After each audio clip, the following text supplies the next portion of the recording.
Grant, Hello. thank you for inviting me into your flat. I'm trying to get used to saying flat instead of apartment. Yeah, it'll take a while. How's everything going with you? Yeah, better than it has been. You know, it was, I've had kind of 5 years of being frozen out of my industry, which was the comedy industry. But then I used 3 of those years to, well, I used the first few years to write a musical that was cancelled. And then, and then I subsequently used it to write a book about what happened to me, really, which is basically just, you know, had a fairly successful career. I should publicize it. That's it. That's it. So it's called Tough Crowd. That's the last I will do that. You know, I had a very successful career. I could possibly have been said to have been the most successful sitcom writer in the UK. You know, in terms of how each one was received. Had a number of awards and, you know, things like a standing ovation at the British Comedy Awards. And then as soon as I started speaking up for women's rights, all that just disappeared, you know. Wow. It's such a weird fight that people won't talk to you about it, you know. And so you couldn't really explain to people what your positions were. My positions kept getting misrepresented. So I thought in the end, I kind of had to write a book. Right. You know, because otherwise I would just continue to be ignored. And so I thought I'd use the, you know, all the things that go with publishing a book, like publicity and all that sort of stuff, to try and, you know, continue sharing the very often misrepresented message behind, you know, gender critical feminism. Right. Which I would say is, you know, just the belief that women's single sex spaces are important, women's sports are important, and there's certain places where sex is extremely important and gender is irrelevant. Mm-hmm. And those spaces are, you know, in medicine and women's shelters, rape crisis centers, prisons, changing rooms, sports. The rest of the time it's not an issue. But when it gets to those particular areas, it's one of the most important issues there is, you know. Right. You know, I've talked to a bunch of people who've been subsequently like canceled within their industry. Were you surprised when it seemed like people maybe like you've known for years all of a sudden didn't have your back? Yeah, I still find it the most shocking aspect of all this. Right. It's like, you know, for years people fooled themselves in thinking that they will be the ones to stand up against authoritarianism or whatever it is. And when it comes to the crunch, they couldn't even defend me against a bunch of online trolls, you know? It was like, and all, you know, and all these people are people who would consider themselves impeccably progressive. Mm-hmm. And yet when women's rights were attacked, they just disappeared. I still find it extraordinary. I still find it extraordinary that many of my former friends have children, including daughters, and this issue doesn't seem to register to them at all. I just don't get that at all.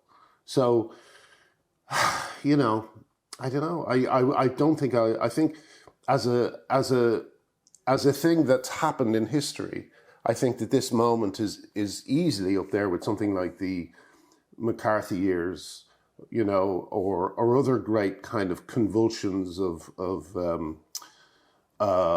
madness, you know, and that reassures me because I do think it's a historical moment. For sure. But I still find it endlessly disappointing how cowardly people turned out to be, you know.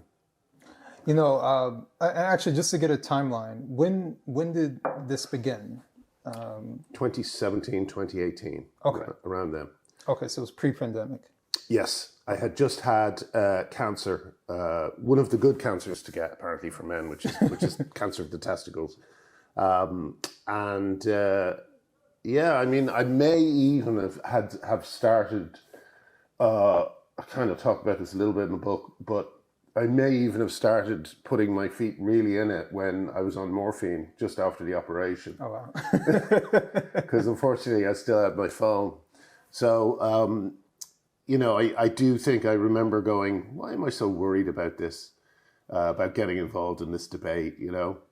And as soon as I entered into it, I think one of the first messages I got while I was still recovering from the operation was, I wish the cancer had won, you know? Oh, shit. Yeah. And as soon as I saw that, I thought, oh, that's probably going to keep happening. So I went into my settings and turned off replies from people who weren't following me. Right. And that just cleaned up my timeline in one go. So, but it also kind of gave me a false sense of security because I didn't really realize how bad the backlash was. Right. And it was, you know, the usual, like anyone who speaks, I'm often portrayed as being toxic.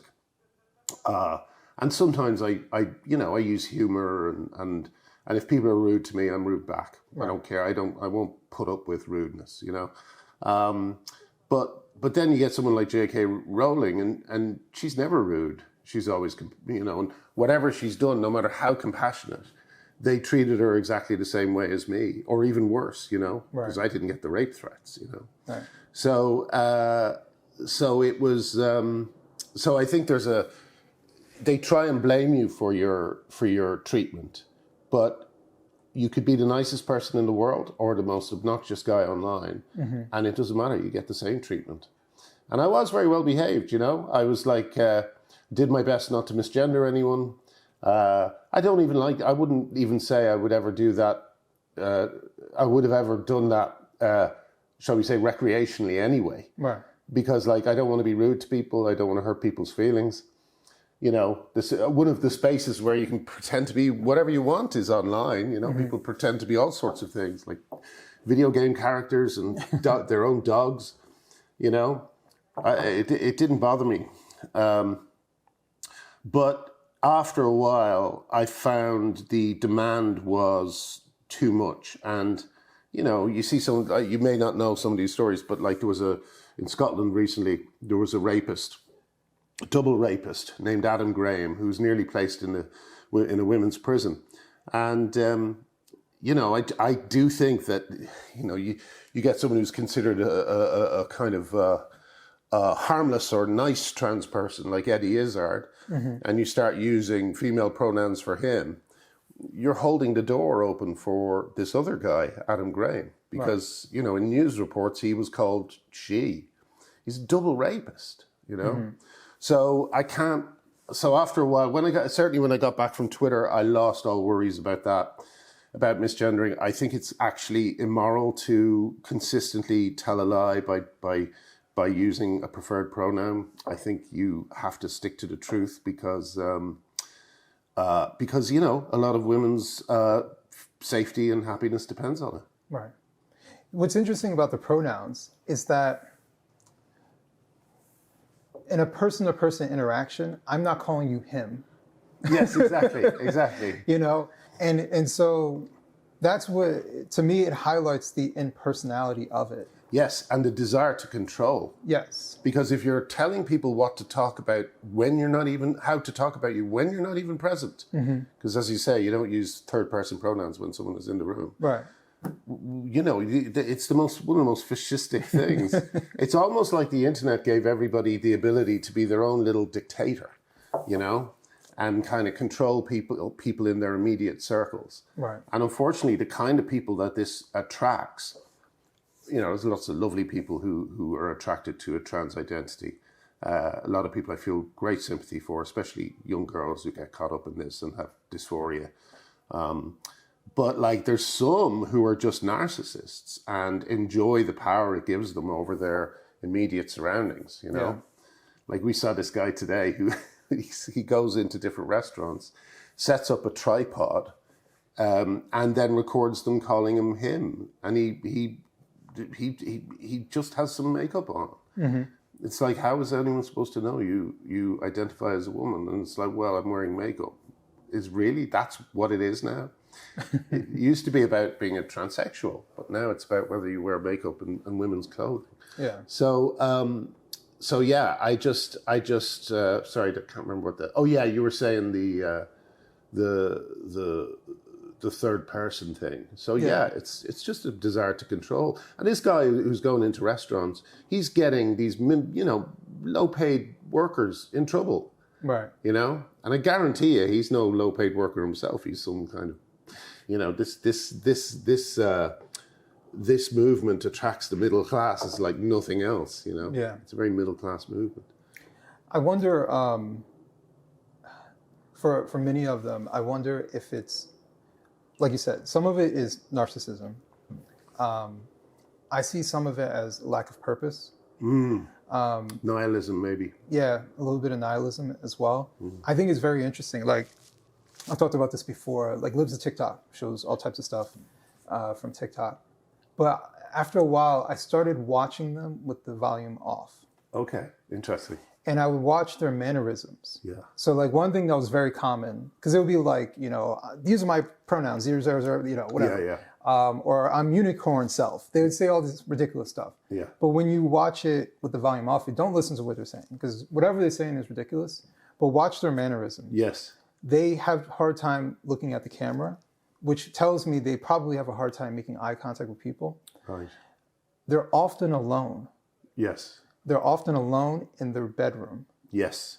And I would even venture to say, based off of like how their bedroom looks, they're often alone in their bedroom, probably in their family's house. So they Right. probably lack the independence to have their own as well. So they're probably coddled to a certain extent, or not seen as an adult, which is why they're also the same people who perpetuate adulting as a term, right? Pretending to be an adult, even though they're over the age of 18 and we're supposed to treat them like one. And they're constantly trying to become, it's like the Peter Pan syndrome. Yeah. You know, it's very much so like that. But I just see, I'm much more empathetic these days versus maybe a couple years ago. Oh, that is very interesting. I know what you mean, because it's kind of the water they swim in. Mm-hmm. Yes, I see that. I definitely see that. Yeah. Like granted, I will say this. Many of them are abusive, right? So it's not to say, like if you see a crazy person on the street, you feel bad that this crazy person maybe isn't getting the help they want. But as soon as they take a baseball bat and start hitting people, that empathy starts to disappear, right? You need to kind of figure out where you want to have empathy for. But for many of these people, they're not doing anything to anybody. They're just espousing like crazy stuff. Yeah, but I would say though that, you know, I call it the groomers and the groomed, because like, you know, when you groom someone into an ideological position and then you start going online and you start doing it, I think that is unfortunately negative, and you know, we need to kind of figure out a way to stop, because I think that's exactly what's spreading the dysphoria amongst kids, you know. But I know what you mean. I do get completely what you mean. I do have a lot of sympathy for young people caught up in this. It's hard to resist, especially since there's very few alternatives. There's no youth culture really at the moment, it seems to me. Maybe I'm wrong. Maybe like, you know, Taylor Swift and Beyonce count. But it used to be that there were Taylor Swift and Beyonce, and then a kind of sea of. I used to be a music journalist, you know, so it's one of my interests. But a kind of, not a sea, an iceberg below the surface of, you know, interesting acts from all sorts who weren't doing great, maybe not doing as well as Taylor Swift or Beyonce, but doing pretty well. Right. And you could find among this iceberg of different acts a grouping of acts that you could say, these are my people. Right, you know, with me it was indie music. You know, it doesn't really seem to work like that as much. Those pockets are still there. Yeah. But like, you know, I remember once going into a record shop just before record shops disappeared, and the kind of rock section was like a tiny section within. It was like the jazz section, you know, the way it had been ghettoized inside the record shop, and it was like, oh, okay. So this is I'm becoming a relic, you know, which is fine because you just expect it. But it was still kind of surprising because when you've grown up and your kind of received memory is of things like the Beatles, and your actual memory is all these bands that just ruled the world. Like I remember U2 were just so big you couldn't, you know, Ireland changed Ireland completely. U2 did. These don't exist anymore. So there's no real alternative especially if you're a weird, funny, maybe slightly nihilistic, goofy kid who likes things that maybe your friends don't like. Right. There's nowhere for you to go except into the arms of this absurd academic movement, you know? It's so funny you say that. So, I've thought about this before.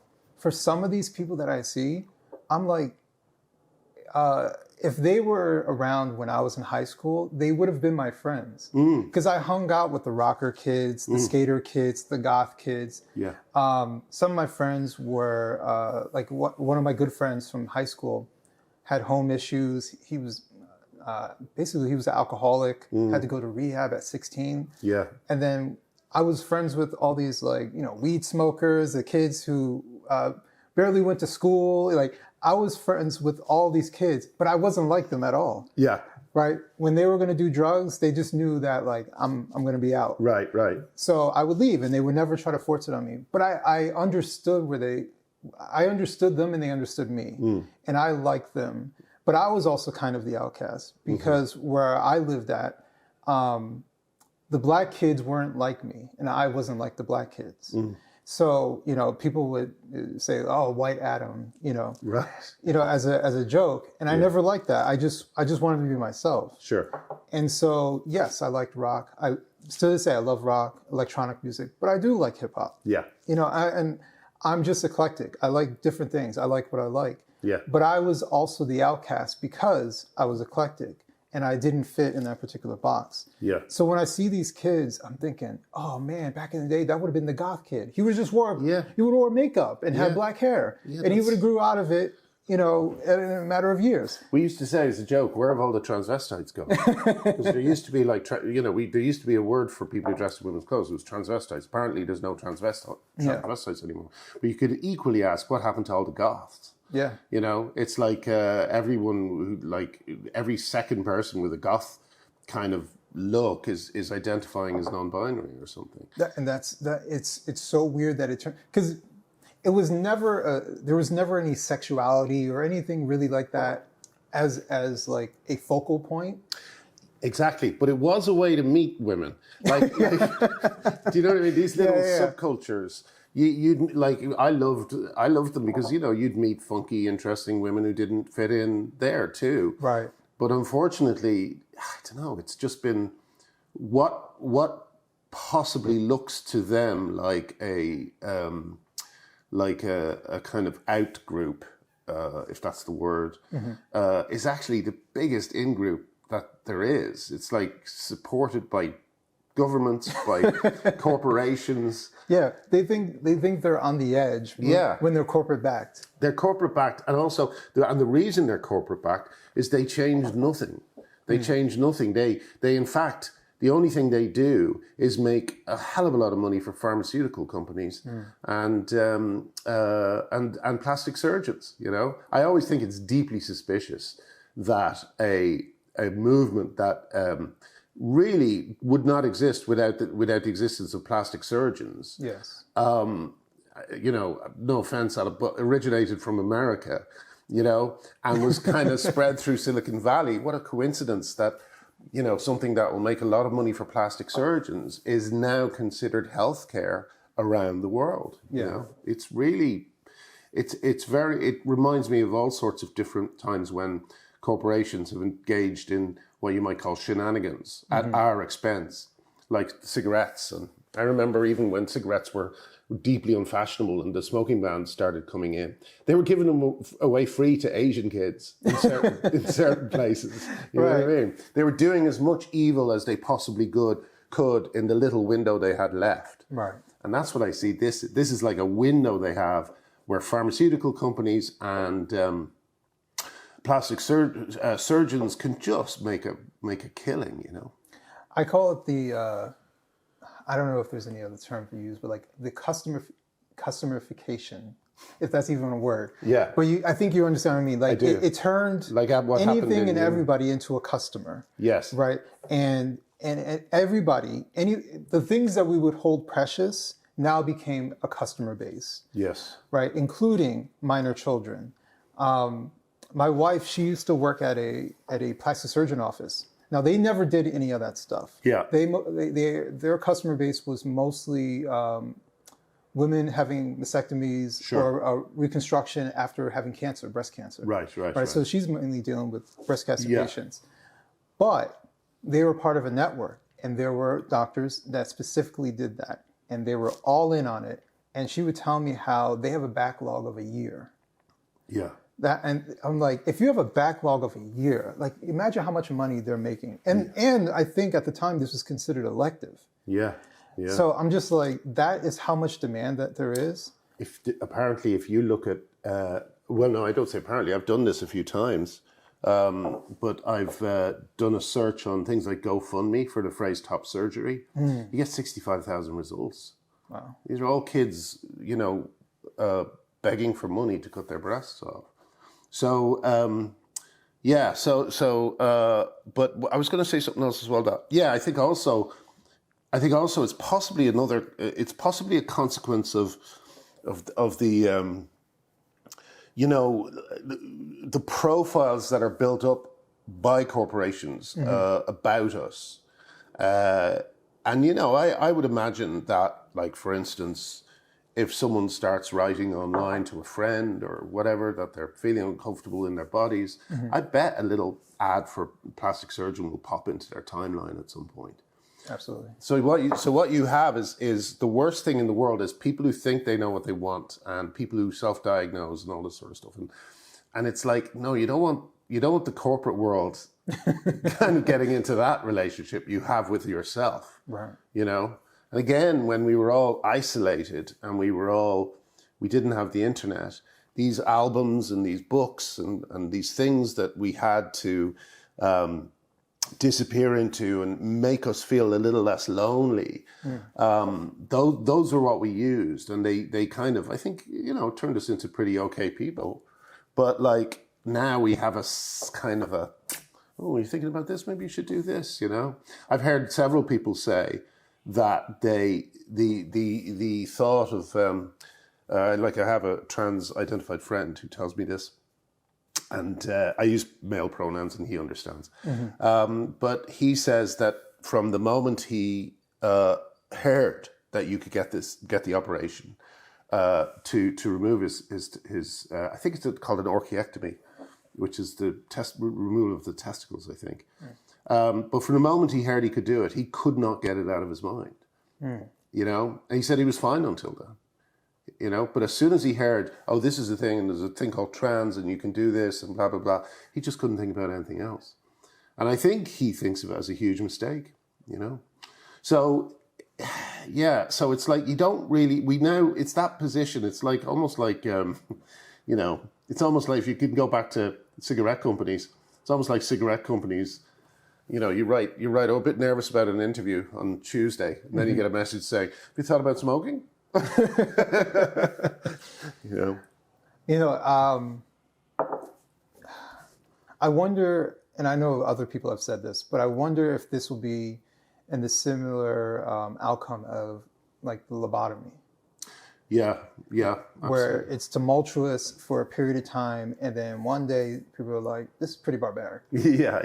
Let's stop doing this. Yeah. Because it's not working, and it hurts a lot of people. You know, I'm wondering and kind of hoping that's the outcome rather than the direction it appears to go in is that governments are saying this is the way of the future, rather than let's see where this goes, or not that they should even be doing that. Yeah, no, I know what you're saying. I know what you're saying. But I'm very worried that that is the direction that they're trying to go. But there's a bit of optimism that I have. For one, we're sitting here having this type of conversation, and someone like yourself stuck your neck out to say, like, the most common sense thing ever is that we shouldn't be doing this to kids. But it's not just you; it's other people as well who are coming out. Who, whether maybe they're commentators, maybe they're writers, maybe they're other famous people, who are sticking their necks out to say this is wrong.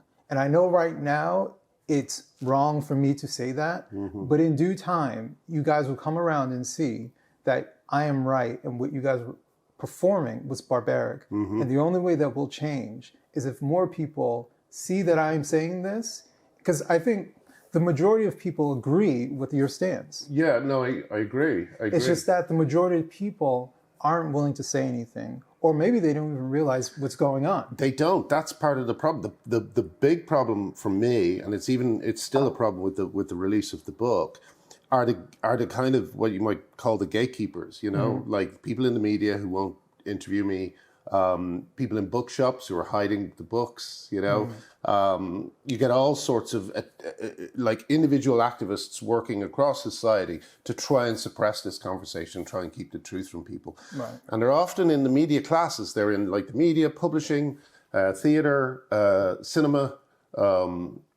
They're in any place where you can get the message across to ordinary people. Right. Like, for instance, where have you seen? Where's the films about detransitioners? You know, we know they can't make films about trans people because everyone goes nuts at the casting, and so they're impossible to make. That's why you haven't seen many films about trans people. But there's no films either about detransitioners, and neither will there be because every single person who works in the film industry has someone in their office who will help scupper that. Right. Apparently, one story I heard, lots of very high-profile feminists in the BBC. One is Maya Forstater over here, and she apparently, it was either her or Helen Joyce, but anyway, either one of them was talking to a presenter on a big show, radio show that they normally would be on. In any other conversation, they would be on. And they said, "Oh, sorry, you weren't available last week for an interview," or something like that. And Maya said, "Oh no, I was available." You know, and apparently what happened was the person who was asked to get her just didn't do it and came back and said, "Oh, she's not available." So you have these kind of, again, activists working within all these organizations who are doing everything they can to try and suppress the conversation. Look, you know yourself, how long ago did Abigail Schreier write Irreversible Damage? 3 or 4 years ago. They tried to destroy her life for that book, you know, and people still get into trouble for sharing it. Right. But of course, now we're seeing that the, various clinics in Europe are rethinking the Dutch protocol and saying doesn't help, picks up too many people who are disturbed for other reasons. Right. So yeah, it's kind of just it's these activists who are within every industry who need to be, flushed out, really, like something I was gonna say that you reminded me of there. Oh bugger, what was it about the time or getting across people? I do think people, the vast majority of people agree. But we've got all these other problems as well. One of them, right? One of them is simply that for the last 5 years, no one has believed us because the implications are too insane. Like it took Adam Graham, the double rapist, nearly going into a women's prison in Scotland before people realised that was actually happening. Right. And it was so big, that particular story, I think maybe because he was a double rapist, that particular story was so unignorable that it broke through. And again, people had to,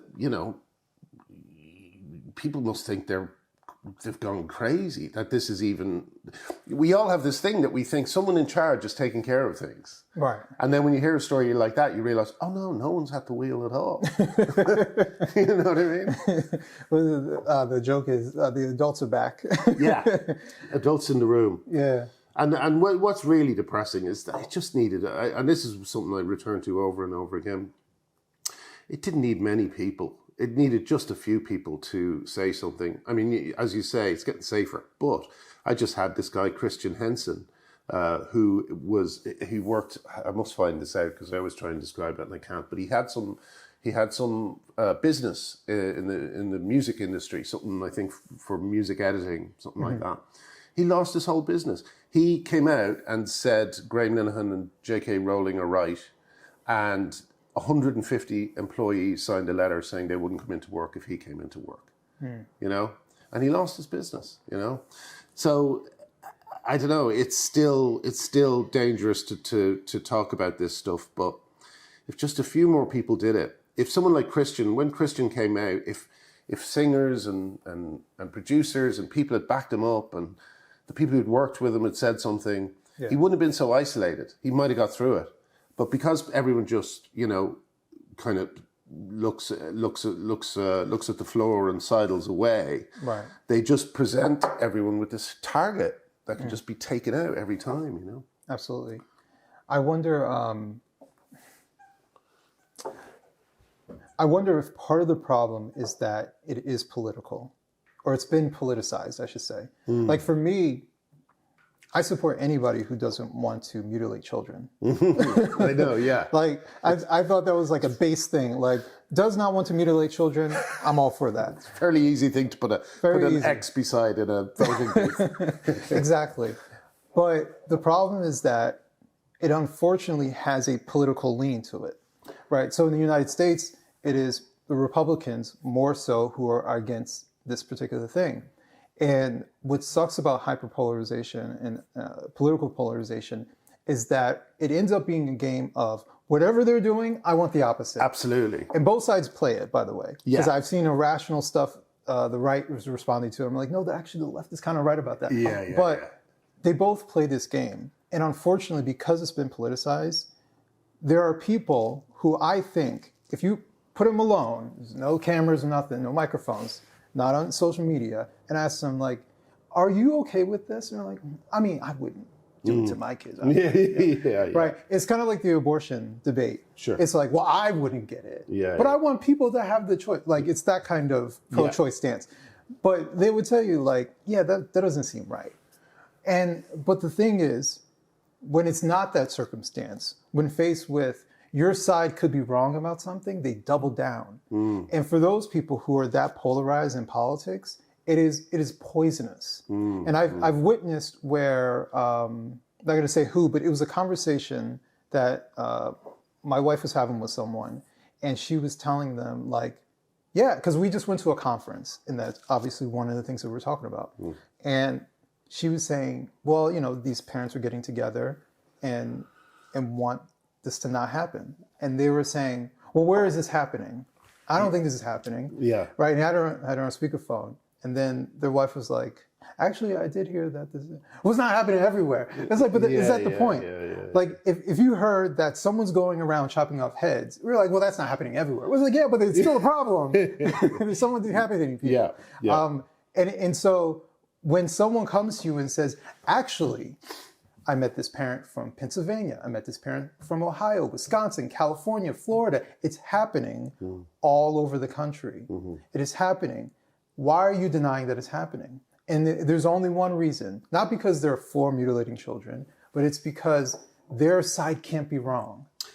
Absolutely. And like I've noticed even recently, because obviously some stories seem to be trickling through, even to the hardliners. I've noticed, I can't remember, it was some left-wing podcast, but they explicitly said it. They said, I don't want to help Trump, and this is why we're opposing this. We don't want to help Trump. But what I find interesting is those kind of dynamics, they weren't a play over here. And they're not a play in Europe or Japan either. But gender identity and the attitude towards it has spread to all these places. Right. And it's because of Americans' cultural, you know, hegemony. Is that the word? I guess so, yeah. Yeah. It's like you know, what do they say? When America sneezes, the world catches a cold. Right. Well, you know, when America has dysphoria, everyone gets dysphoria. Yeah, that's very much so. Yeah.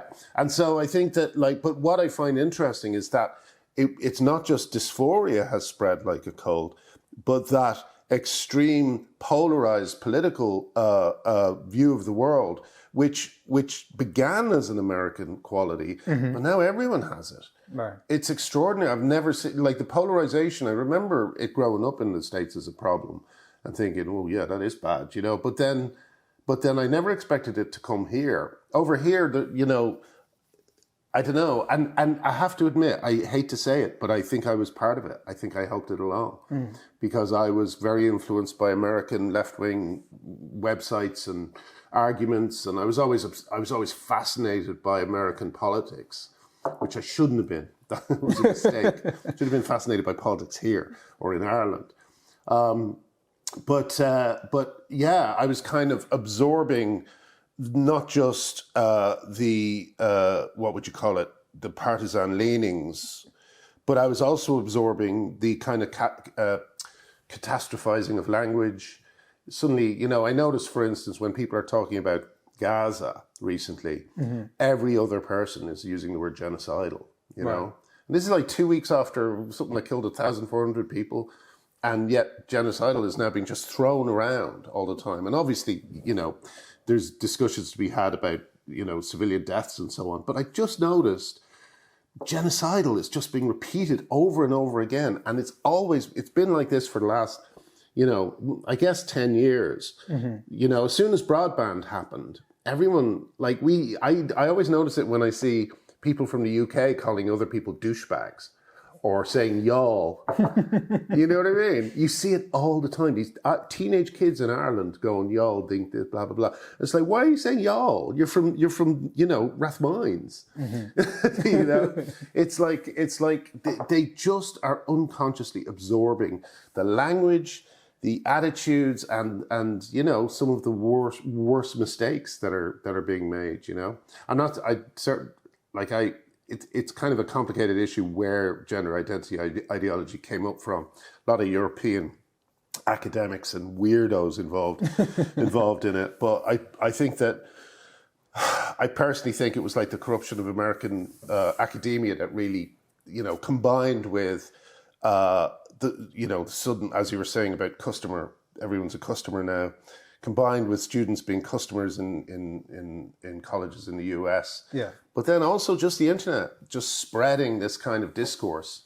Everyone on the left is great. Everyone on the right is evil. Yeah, and you know, I feel kind of guilty for whatever part in that I played. But we I don't know, to a lesser or greater extent. I don't know. Have you? There's a question for you. Yeah. Have you changed in the last 10 years? Have you shifted your? Where would you say you've seen shifts in your thinking? So there were areas that I changed, and there are areas that I didn't change. Everything else changed. Right. And I think there was more that changed around me than me actually changing. Yeah. But I definitely became aware of things that I wasn't aware of before. So I was a Democrat before. I would call myself a liberal easily. I believed in free speech. I was pro-choice. One of those things has changed. Okay. So pro-choice? Pro-choice has changed. Okay, that's interesting. I'm wholly pro-life. Right. Oh, wow. Okay. Wholly pro-life. Because one of the things I did, just to let you know, was I campaigned for abortion rights in Ireland because my wife and we had an experience. But I don't want to talk about that. I don't want to do it like a, you know, to get into that. I'm curious to hear the rest of your story. Sorry. Go ahead. Yeah, no, it's okay. I would say what changed was being exposed to different people. Actually, after my trip here in London, I'm heading to Madrid to meet a man. I met him randomly in a pub. He's originally from Manchester. And we just connected over football. I'm a huge Chelsea fan, by the way. Okay. And we kept in contact, but he's the one who exposed me to conservative concepts and things like that, libertarianism, and learned about like Thomas Sowell. I had no idea who he was, but I was into politics. And that experience told me that I thought I was being educated. I thought I was being aware of what's going on around me, but I realized that there's much more that I'm being gatekept from. Sure. So, for example, my concept of what the right was through a left-wing filter. Yes. I thought I was being informed by watching, CNN, MSNBC, but I was being misinformed, right? Good people on both sides. They would show that clip over and over, never in the full context, because the full context is like, oh, okay. Right. Yes, He's actually doing the thing that you claim that he's not doing. Yes, yes. Or wanting him to do, he's disavowing. Right? Yes. Is that very thing. That was, finding out about that was a really like red pill moment as well. But it basically, my progression was to realize that, because a lot of people, they'll leave the left to go to the right or vice versa. For me, I didn't want to repeat the same mistake that I made when I was on the left by just going to the right. The right must be right. Right, sure. So I said, I'm just going to be skeptical of everyone. Yeah. Right? I'm going to listen to everything, and I'm going to stay true to what feels comfortable. Because even though I was pro-choice, my ex-girlfriend had an abortion. Yeah. And I've written about this scenario.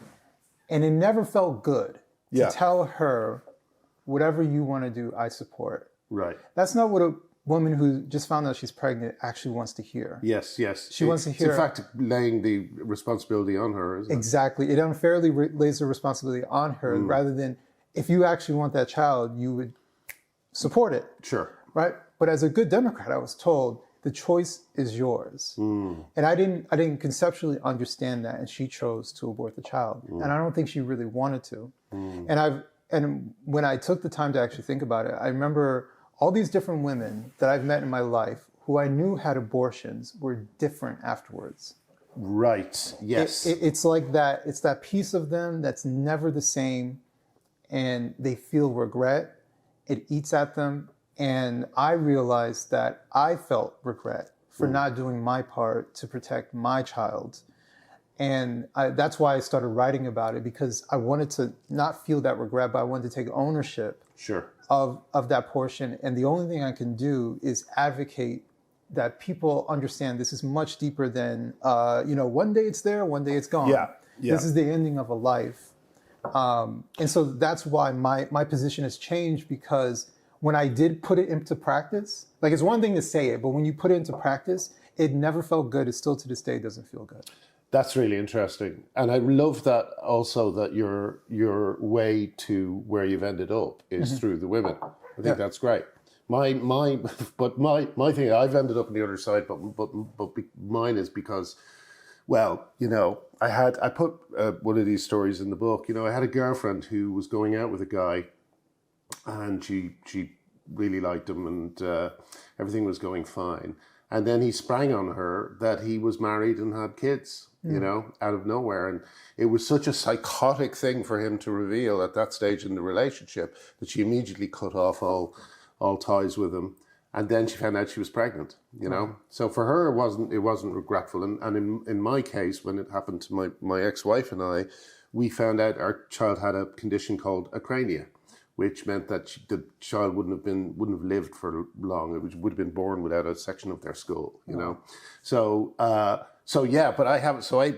again, through my experience with women, they were both very happy they did it. Especially, the guy, happy is the wrong word, but we would never have put her through carrying the baby to term, or the child through a few moments of, nothingness, Right. So, but again, I think that it's great the way you've come to what you've come to, because it's through a respect and a concern for women, Yeah.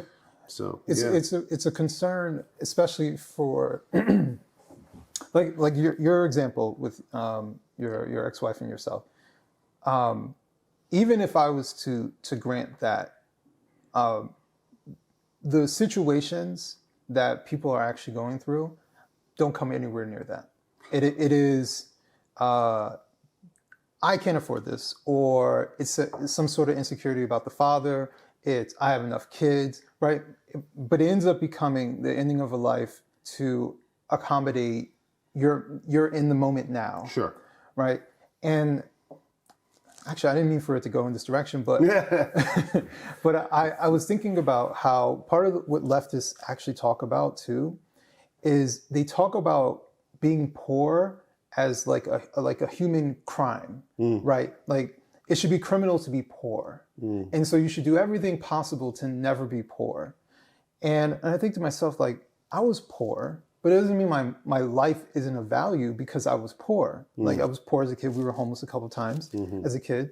But like, that doesn't always mean that's your permanent circumstance for the rest of your life, right? Sure. In the United States, we don't have a caste system, Yeah. right? Yeah. You know, there is upward mobility, there's downward mobility, like anything could happen. And so in that moment, maybe you don't have the funds, but you know what? In our country, at least, you can't say this about everyone, but in our country, you have the opportunity to get some sort of support, to get some sort of way to transition into something else, to increase your income. Maybe, for example, let's say you're a single mother, you have a child, and then boom, you have a second child. Now you're a single mother with 2 kids. How am I going to do this? Well, then you could possibly get married to somebody a few years later, and now you have 2 incomes in the house raising children. Like, you have no idea what the future holds. And I think that the way they talk about poverty, it's not that poverty is good or I'm romanticizing poverty. I'm not saying that. But the way they make poverty sound is that death is better than poverty. Right. Yes. And that, to me, is concerning. Because if they think death is better than poverty, then what kind of policies are they putting into play? Yeah, I know what you're saying. Or like in Canada, euthanasia is better than being depressed. Oh, well, I'll tell you, yeah, like there's something where my opinion has shifted simply because of what's happening in Canada. I now know a transsexual person who, Canada removed his genitals, and now they're going to kill him. Because he's so unhappy because he's lost his sexuality. It's absolutely horrific. It's like something from a film. And all these things, there was no connection made at the time between these 2 issues. No. But now that connection is a very real thing for this unfortunate person. I don't know. I mean, I don't want to swing it back to abortion, but what changed for me? I used to be a very good Catholic kid. Very observant and even when I lost my faith, abortion was still something that I thought, no, that's definitely wrong, But for me, it was reading the book The Cider House Rules by John Irving. Did you ever read that? I've heard of it. I've never read it. It's set before it was legalized in America, set before Roe versus Wade. So, and it's about an orphan in an orphanage. And people who come to the orphanage, they come for one of 2 things, to leave a child or to have an abortion. And this child, no one will adopt him. So he grows up in the orphanage, and he learns how to perform these surgeries. But unlike his kind of father figure, he never gets comfortable with it. He thinks something's wrong. He says, sometimes when he's performing the procedure, he can feel the heartbeat and stuff like that, and he doesn't. But where the book ends up is that he feels that he morally has to do them until it's legalized. Because there's so many stories in the book of women taking poison, throwing themselves downstairs, and so on. And that dilemma that he's left in the end, I thought that it was perfect for a novel, because it's not black or white. It's very nuanced. He's kind of trapped in the end in this kind of weird thing where he's doing something he thinks is wrong, but he can't not do it, And the book ends and you realize that in a few years he won't have to do it anymore because it will be legal. Right. So interesting for so many reasons. But that was the book that made me go, okay, it's not quite as cut and dried as I had learned, and I thought it to be up until that point. Right. But yeah, well, we won't solve it here, I guess. No, but that's interesting, and I think that goes back to, and it's not just the abortion debate. But I think it goes back to many things. It's about what aspect are you focusing on? So for the abortion thing, I think what happens is, for a lot of people, they're focused on the woman, right? And then for other people, they're focused on the baby. And what I end up finding is, like when I was pro-choice, we never pretended that it wasn't a baby, right? But it's shifted to pretending, well, is it really a baby? Yeah, sure. Or is it a clump of cells? When does life actually start? So then when they do that, they're trying to minimize what it might actually be. And you have to tell them, if you don't interrupt it, it becomes a life. So it is part of the process of life. They're like the funniest ones is like, well, they're not they use a particular word. Like, they're not, I don't know like they can't do on their own. right. And I'm like, yeah, you described the child. Yeah. They can't do much of their own until they're pretty close to adults. Yeah. Right. So that doesn't mean that we go around killing children because. Sure. Yeah. So it's that kind of thing. And I the reason I don't even really talk about it much is because I realize that people focus on what they want to focus on. And attempting to change people's minds, specifically to change someone's mind, is not impossible, but it's nearly impossible. Right. I find that people change their mind when they're ready to change their mind. When they're confronted with something that makes them say, "Oh shit." Yes. But if you were to be like, "You're wrong, I'm telling you why," they're going to be defensive. Well, that's kind of comes back to the gender critical thing, because like for years I was so confused as to why no one was listening. I would be constantly telling stories about, one of the earliest stories I told, and one of the earliest bits of fundraising I did for this subject was Vancouver Rape Relief. Where it was the only rape center it was exclusively for women in Canada, I think. Maybe just Vancouver, but they're very unfashionable in Canada at the moment as exclusive rape crisis centers for women, but they were holding out. They lost all their funding because of trans rights activists who petitioned the government. So they're now completely based on contributions. And trans rights activists nailed a dead rat to the door. I mean, I just thought people would see that and they would go, "How can we help?" Yeah. But it all just it either bounced off people, or they just had no interest in looking into it. And I would think, but surely my friends who've seen my career implode and my marriage break down, surely they'd be along and see something like the rat nail, and they would go, "Yeah, no, he's right. We have to help him." But no, nothing. It just kind of, and I would confront friends and I would say, they're doing this, they're doing that, they're doing that, and nothing would ever get done. I think you're absolutely right. You have to wait for people to kind of stumble upon the thing that makes them go, "Oh, I may have got this wrong." You can't force it. In many ways, it's like religion. Yes. You can't force someone to not be a Christian anymore. Yes. Not be a Muslim anymore. If it usually is, for people like, I know ex-Muslims, for example, it is situations in their life that happened that made them personally denounce their faith.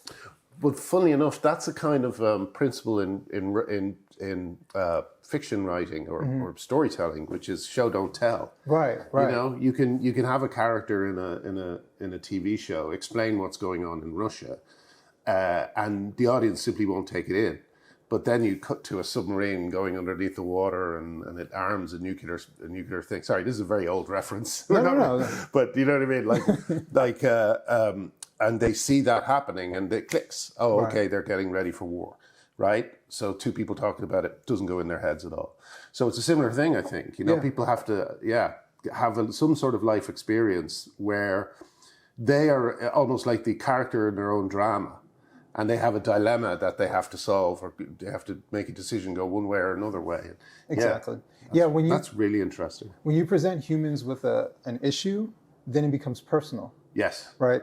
So for example, the trans thing obviously doesn't affect every household. Sure.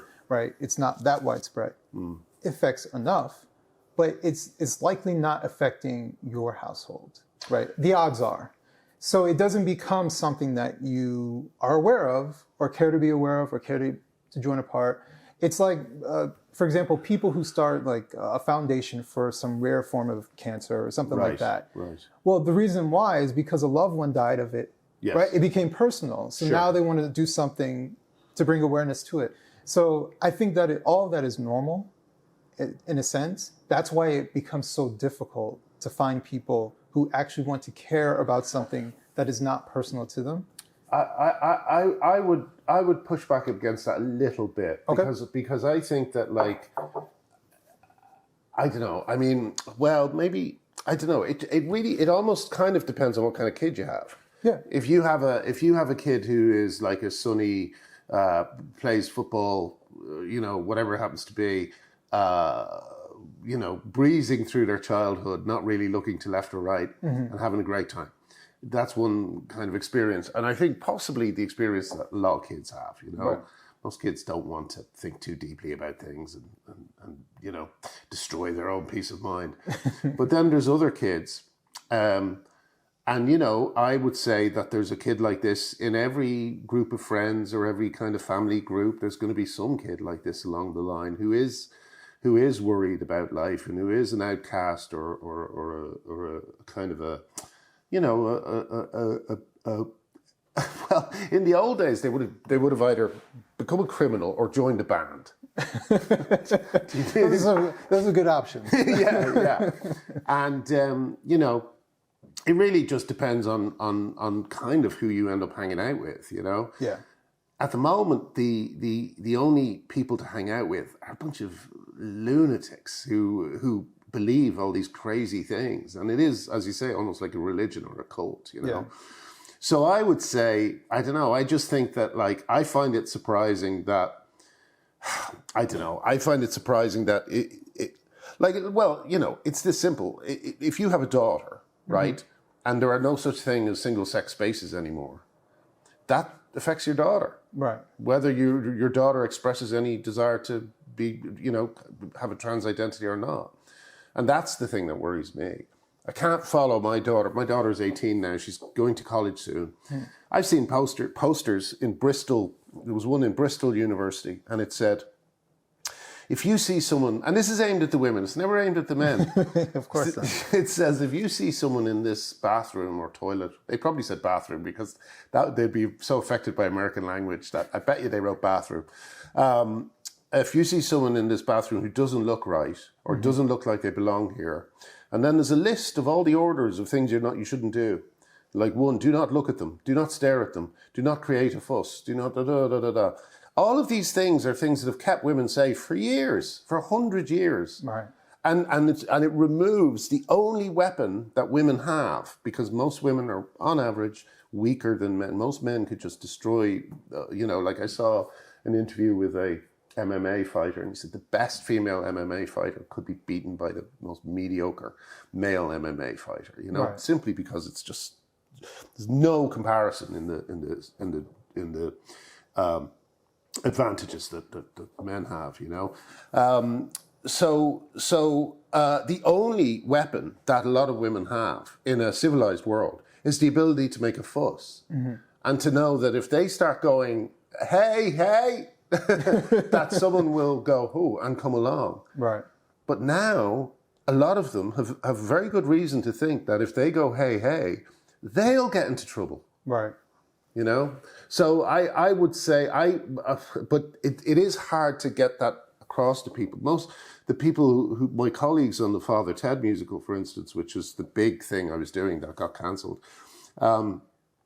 they have daughters, and I just don't get it. I don't get how they can't make that little cognitive jump to see that their kids are going to be affected by this, whatever happens, I think that human beings are constantly late. Are constantly late? Are constantly late. Okay. So to me, it's like the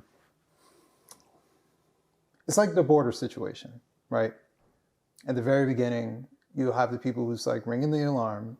And they're like, it's not that big of a deal. Mm-hmm. And then a year later, they're like, holy shit, why didn't anybody say anything? It's like, yeah, we've been trying to tell you that this is going to get bad. Yeah.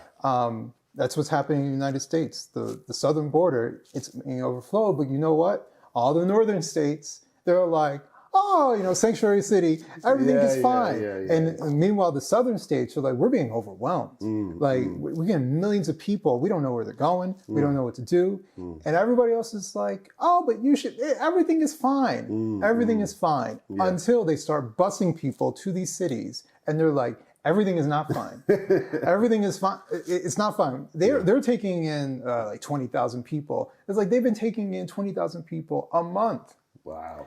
You know, and they don't know what to do with these people. They don't have any resources. Yeah. So it's that kind of thing that even though people are ringing the alarm bell, they're constantly late to when the problem actually happens. 9/11 is like that too, where it's like, guys, there might actually be a problem here until someone flies a freaking plane into the building. Now they want to do something. Then they overreact.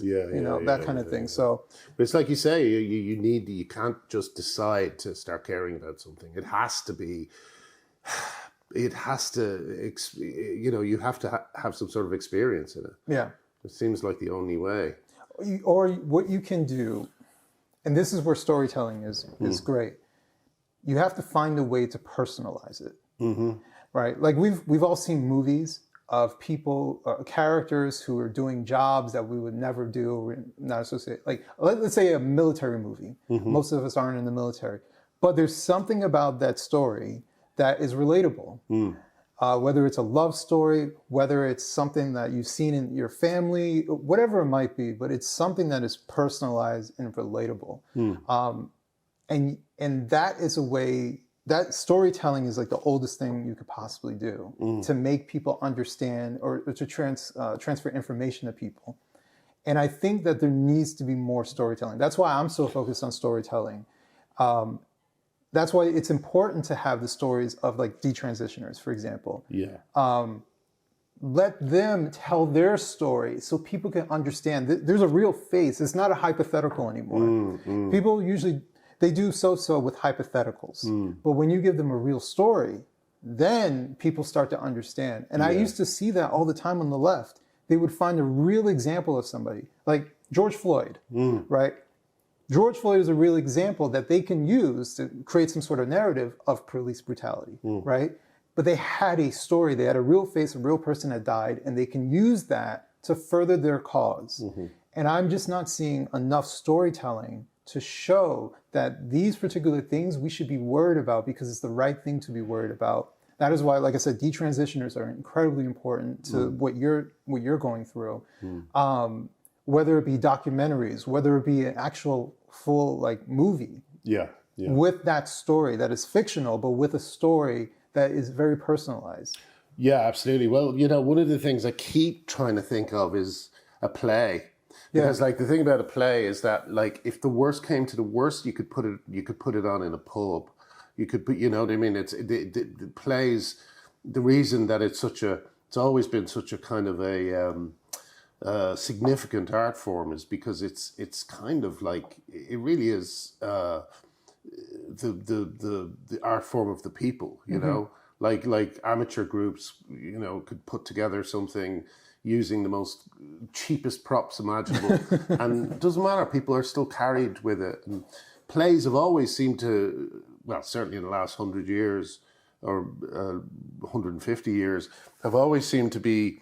They always seem to I don't know, they create these cultural moments, like David Mamet with Oleana, which was like this early signal flare that went up about what we're going through now, that's what I think we need. We need a big kind of galvanizing. Is that the word? Yeah, a big galvanizing play that has people rioting in the audience. Do you know what I mean? I know exactly what you mean. Yeah. So that's what I've been not working on that, but I've been basically sitting down at my computer staring at it and wondering why I'm not able to write it. But that's a good first step. Absolutely. So yeah, I'm going to keep doing that. We're near the end, but I wanted to ask you, as I try to ask everybody this question, are you optimistic about the future? Well, that's a good question. I am. The last few weeks have made me very nervous. The protests in London, the fact that the October attacks on the kibbutz were kind of so unremarked upon, and they moved on so quickly to Palestine, and from the river to the sea, and groups of men going onto planes to try and find Jewish people, all this sort of stuff is beginning to make me think, oh my God, are we now going to enter into that period of that's been covered in conversation for the last 60 years of what would you have done? Would you have been one of the good guys? Right. During a time of this kind of convulsion, right. especially one that involves anti-Semitism and Jewish people. And we're now going to be asked, we're going to be asked that question. Are you going to do something? I find it terrifying that we're even being asked the question. Yeah. I didn't think that could happen again. And here we are. So I'm very worried about that, but who knows, maybe it'll lead to, maybe it's the experience we all need. Like we just said, the thing we had to see happen to realize how bad things are and make some changes, I think it's almost like the only positive thing that's happened about it, and this is something that could be misconstrued, but the fact that people are being cancelled from the other side for saying certain things and for supporting the Intifada and all that sort of stuff, I think that's actually kind of good, because I think that now they've had a taste of it, they might realize what a dangerous weapon that is to have as a political weapon. That you can destroy a professor's life or an academic or a doctor or a comedy writer. You can destroy their life, right? If you really want to. And now it's happening to them. Maybe that's the lesson they needed, to think, oh, maybe we shouldn't use this. Maybe even though we have this power, we shouldn't use it. Yeah. I don't know. It can go either way, because it often becomes eye for an eye, and they just keep going, and even though they're blind, they're still trying to pick at that eye. Yeah, so it. I hear everything that you're saying as far as your worry, and I don't usually talk much about the whole Israel-Palestine dynamic. Sure. My view is that. You don't have to have a commentary on everything. I try not to have a commentary on everything. There are certain things that I don't know, I willingly say I don't know the entire history about Israel and Palestine. I'm a very simple person. So I try to see the very simple aspects of it. I cannot accept that you're a freedom fighter as you're actively going after people who are having a party and shooting at unarmed people. I cannot see you as a freedom fighter fighting for the liberation of people as you're going inside someone's home, kidnapping them, murdering their children. Yeah. I cannot see you as a freedom fighter in that aspect. Yeah. I also do know, like I said before, people focus on what they want to focus on. I think that there are aspects of those people who are on London Bridge who are focusing on the Palestinian people and the Palestinian children. And I think there are people who are focusing on Hamas. Right. And it's that weird combination of everything kind of coming together. And everybody is there for different reasons. Yes. But wanting the same outcome. Like the people who say from the river to the sea, not understanding what that actually means. It's just a slogan that they're saying, like Black Lives Matter. Like it's just the next slogan that they're repeating. Yeah. I will say the positive that's come out of this is that the people who are reflexively just going with the narrative about Black Lives Matter and yes, racial injustice. Oh, okay, these are things I need to understand. They're now starting to see like, holy shit, these people are insane. Like now they're like, wait a minute. So if they mean that, does that mean that, okay, now they're starting to put one and one together. That's true. Yeah, I think that might happen. I've been scrolling through Twitter, the most political place. Right. I'm starting to see a lot of that's heads interesting. Bursting because they're like, wait a minute. When Black Lives Matter Chicago says, they show the paragliding. The paragliding. Yeah, I saw that. And celebrating it. It's like, well, you know that they paraglided and they killed innocent people, right? Yeah. And they're just like, so be it. Oh, these people are homicidal maniacs. Like they just don't care. Yeah. And I know from the leftist, the hardcore leftist standpoint, their objective is to support anyone who is perceived as the underdog. Sure. And so for them, they will go to the nth degree of just saying, yeah, festival, killed innocent people, I know, kidnapped people, but Yeah. they'll do that rather than saying that is bad that they did that. But what about what's going on with Gaza? Like, is there some sort of resolution? Is there anything that could possibly happen? Yeah. And the last thing I'll say is I personally think that there are too many interests at play to never have peace. And unfortunately, that's the circumstance. And I think that I don't know where the climax for this current event is going to set and when it'll start to die off. But when it does, in a matter of years, it'll just pop up again. Yeah. And to me, this feels like a never-ending conundrum that we will occasionally talk about. I remember the last war conflict that happened not that long ago. Like, it was a handful of years ago when they popped off before. So unfortunately, as much as I am optimist, this is the one area where I'm like, it's nothing's going to change. Yeah.